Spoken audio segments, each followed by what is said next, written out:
ETF is actually an actively managed ETF, which means that the person who is managing this fund, they will pick and choose the companies to decide whether should they include into this ETF.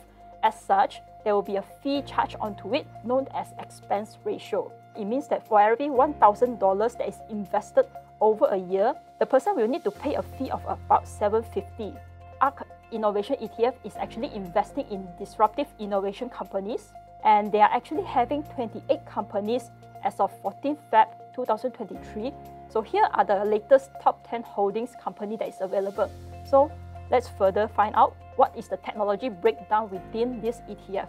So the first one is AI. These four are directly involved in AI, which takes up about 14% of the whole ETF. She also invests quite heavily in genomics and healthcare, which takes up about almost a quarter of the ETF. And finally, when you look through the other categories, it's quite hard to categorize them. So I put it as other applications. And we will further see that the first and the largest category, that is cloud computing, which also takes up about a quarter of the whole ETF.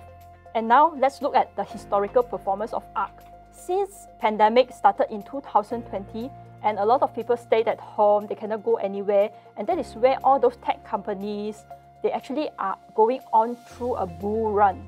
So you can see that the blue line is actually the ARK ETF, and the yellow line is actually S&P 500. So we can see that it actually accelerated throughout this period of time. But then starting from 2021, we see there's a slightly downtrend, but it's still higher than S&P 500. Until recently, since last year, it is below the S&P 500. So as such, is ARK still a good ETF to invest in? This we'll need to further find out more.